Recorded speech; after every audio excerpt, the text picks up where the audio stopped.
आसान है। Please sir.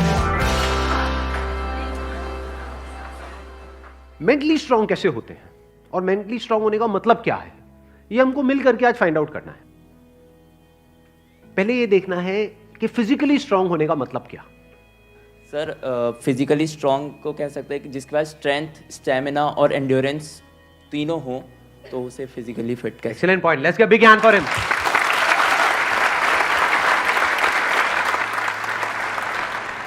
क्या हम ये कह सकते हैं उसकी मसल स्ट्रांग हो? हाँ, क्योंकि कुछ भी लिफ्ट करने के लिए, सही। वेट उठाने के लिए मसल्स का स्ट्रांग होना जरूरी है। मसल्स वीक होंगी तो आप नहीं कर पाओगे, हाँ। है ना। जो ओवरऑल स्ट्रक्चर है उसमें बोन्स भी आ गई, मसल्स भी आ गई, वो स्ट्रांग होनी चाहिए। उसको हम फिजिकल स्ट्रेंथ बोल सकते हैं। अभी यही फंडे जो हम फिजिकल में देख रहे हैं, इसी को मेंटली देख करके और फिर समझने की कोशिश करेंगे स्टेप बाय स्टेप कि उसका मतलब क्या। कि फिजिकल स्टेमिना तो हमको समझ आता है कि फिजिकली हम जल्दी ना थके। कोई बंदा है उसने थोड़ा बहुत काम किया एकदम से थक गया तो इसका मतलब फिजिकली स्ट्रांग नहीं है। जैसे बहुत लोग होते हैं, जैसे ही अपनी फिजिकल ट्रेनिंग करते हैं, कुछ भी करते हैं, हल्का सा भी दर्द होता है तो छोड़ देते हैं, छुई मुई टाइप के, है ना। तो बड़ा दर्द हो रहा है, भाई दर्द नहीं होगा तो बनेगी कैसे, है ना। Right sir. तो हल्का सा भी कुछ होता है तो छोड़ देते हैं, एंड्योर नहीं कर पाते हैं पेन को। Yes sir. तो पेन को एंड्योर करने की जितनी हमारे अंदर पावर है उसको हम एंड्योरेंस बोल सकते हैं। सर मेरे हिसाब से फिजिकली स्ट्रांग होने का मतलब ये है कि सबसे बड़ी चीज़ ये है कि बीमारियों से दूर होना चाहिए उसे। अगर मतलब कई बार ऐसा होता है कि हमें फिजिकली स्ट्रांग दिख रहा है पर्सन, बट वो होता नहीं है। यानी कि एक बंदा हो सकता है वो फिजिकली हमको स्ट्रांग बाहर से दिख रहा हो और वेट भी बहुत अच्छा लिफ्ट कर रहा हो, और लेकिन उसकी इम्यूनिटी वीक हो। Yes sir. तो हम कह सकते हैं अंदर से वो बंदा कितना स्ट्रांग है। यानी कि जो भी डिजीजेज हैं, मतलब जो भी बीमारियां हैं, उनसे लड़ने की उसके अंदर कितनी पावर है उसकी बॉडी के अंदर। Yes sir. एक तो फिजिकल पावर, एक है उसकी इम्यूनिटी हम बोल सकते हैं। Yes sir. अब एक एक करके इन पॉइंट को देखते हैं कि मेंटल स्ट्रेंथ में किस तरीके से हम अप्लाई कर सकते हैं। सबसे पहले बात हमने करी फिजिकली स्ट्रांग होने का मतलब क्या, स्ट्रेंथ। मतलब आप कह लो वेट उठाना है। जैसे कहीं हम जा रहे हैं रेलवे स्टेशन पे, यहाँ पे, वहाँ पे, एयरपोर्ट पे, और अगर दोनों हाथ में पूरा भारी भारी पूरा भरा हुआ लगेज है, जैसा हम लोग इंडियंस ज़्यादातर लेकर के जाते हैं, लगेज बंदे से भारी होता है, सही है नहीं है। 3-3 बंदे बैठ बैठ करके उसको पैक कर रहे होते हैं घर पे, माँ चढ़ी होती है और साथ में बच्चे भी, बेटा तू भी आ जा, तू भी आ जा। पति, अरे तू क्या देगा, इधर बैठ। सारे बैठे हुए हैं और उसको बंद कर रहे हैं, फिर उसको उठा रहे हैं, है ना। तो कहने का मतलब है कि अगर आपकी मसल स्ट्रांग है तो आप उठा लोगे, एफर्टलेसली उठा लोगे। इसी को तो फिजिकल स्ट्रेंथ कहेंगे। एक है बहुत एफर्ट लगा के आपको कुछ छोटा सा काम करना पड़ रहा है, एक है बहुत बड़ा काम भी आप कर रहे हो बिना किसी एफर्ट के। क्यों? क्योंकि आपकी बॉडी स्ट्रांग है, आपकी मसल स्ट्रांग है। बिल्कुल इसी तरह से थिंकिंग मसल्स, यानी कि कोई प्रॉब्लम आई तो आप ये देख सकते हो आपकी थिंकिंग मसल्स कैसी है, बेस्ड अपॉन कि आपका रिएक्शन कैसा है जब कोई आपकी लाइफ में प्रॉब्लम आती है। 3 सिचुएशंस हैं यहां पे, तीनों को एक एक करके देखते हैं। एक है कोई बड़ी प्रॉब्लम आई हमारे सामने और हमने अपने हथियार डाल दिए और हम एकदम से परेशान हो गए, तो हम क्या कहेंगे, हमारी मेंटल मसल्स कैसी है, वीक है। मतलब बिल्कुल ऐसा हो गया कि लगेज थोड़ा सा भारी है तो लगेज भारी है, मैं नहीं उठाऊंगा। अरे भाई अपने आप को स्ट्रांग कर, मैं आगे ट्रैवल नहीं करूंगा। क्यों? क्योंकि लगेज भारी है, मैं तो यही रहूंगा, बस स्टैंड पे ही रहूंगा, मैं नहीं जाऊंगा। आप हंस रहे हो लेकिन ऐसे हम करते हैं लाइफ में। कोई बड़ी प्रॉब्लम आई तो हम क्या करते हैं, अपने हथियार डाल देते हैं। मतलब वी गिव अप, फेस ही नहीं करते हैं उस प्रॉब्लम को। ऐसी कोई प्रॉब्लम नहीं है जिसका सोल्यूशन ना हो इस दुनिया में। अगर प्रॉब्लम है तो सोल्यूशन भी है, बट सोल्यूशन तक पहुंचने के लिए we need thinking muscles. We need to think a lot in the right direction. और ये राइट डायरेक्शन और रॉन्ग डायरेक्शन क्या है? राइट डायरेक्शन मतलब solution oriented approach, wrong direction मतलब प्रॉब्लम ओरिएंटेड अप्रोच, कि हम प्रॉब्लम में ही जाकर के स्टक हो गए हैं, बस उससे आगे बढ़ ही नहीं रहा है हमारा दिमाग। इसको हम कह सकते हैं मेंटली हमारी जो मसल्स हैं वो वीक है, मेंटली हम वीक है। दूसरा सिनेरियो क्या है, कोई प्रॉब्लम आई, उससे हम लड़े और लड़ने के बाद में बहुत एफर्ट लगाया, बहुत दिमाग लगाया, बहुत मेहनत करी, लड़े और जीत गए। मतलब उस प्रॉब्लम का हमने सॉल्यूशन निकाल लिया। क्या हम कह सकते हैं कि आप मेंटली बहुत स्ट्रांग हो? नहीं, नो। व्हाई?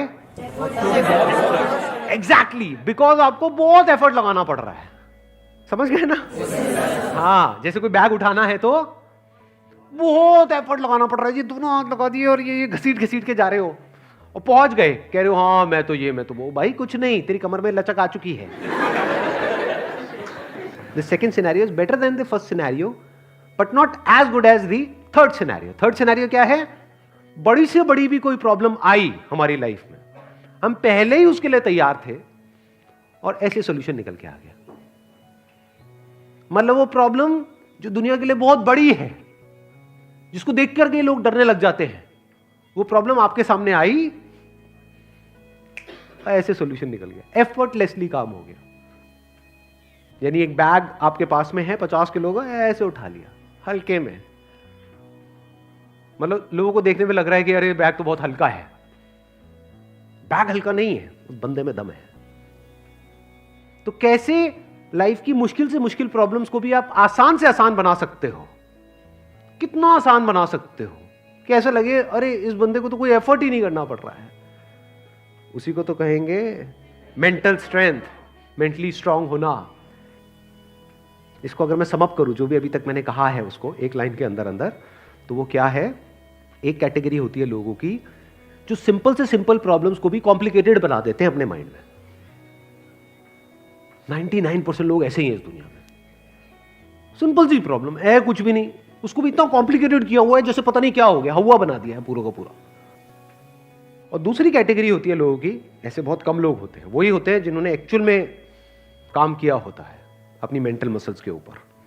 वो कौन होते हैं? जो कॉम्प्लिकेटेड से कॉम्प्लिकेटेड प्रॉब्लम्स होती हैं उनके सामने, जिसको देख करके ही बंदा कहे अरे यार ये तो बहुत कॉम्प्लिकेटेड है, उसको भी सिंपल बना देते हैं।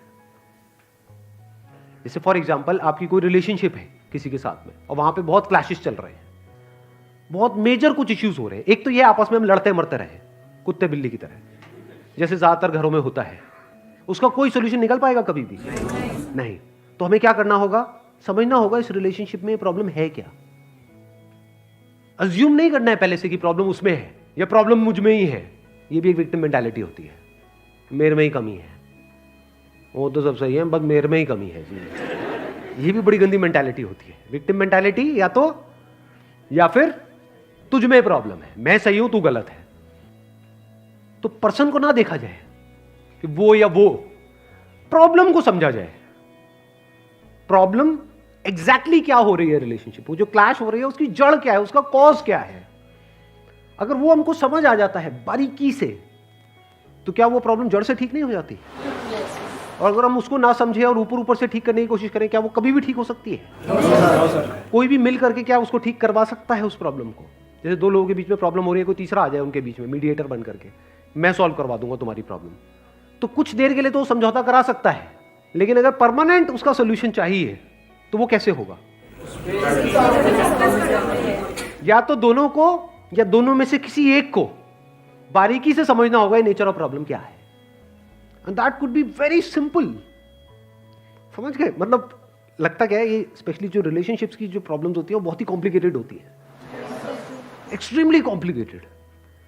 समझ ही नहीं आ रहा था क्या करें क्या ना करें। कई बार होता है कि बहुत ही सिंपल होता है उसका सोल्यूशन।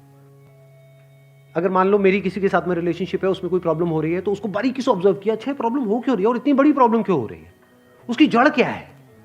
तो जब जड़ तक गया तो मैंने देखा कि अच्छा मैं कुछ इस तरह से बोलता हूं जहां से पूरा खेल शुरू होता है।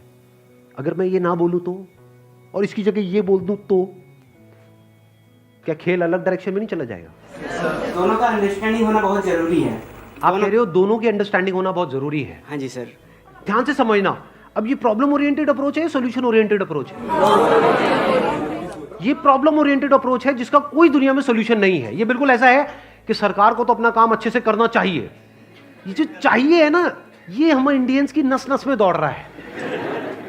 सड़कों पे सबको अपनी गाड़ी ढंग से चलानी चाहिए, रेड लाइट पे सबको रुकना चाहिए, ये होना चाहिए, वो होना चाहिए, यहाँ पे सफाई होनी चाहिए, दोनों को एक दूसरे को समझना चाहिए, जो कभी नहीं होगा। तो क्या हो सकता है, इसका सोल्यूशन क्या है? ये हो गई प्रॉब्लम ओरिएंटेड थिंकिंग कि हमारी लड़ाई की जड़ क्या है, मैं तो उसको समझता हूं वो मुझे नहीं समझती। समझ गए ना? आ गई ना प्रॉब्लम। जबकि सोल्यूशन क्या है? मुझे ही समझना है, खत्म।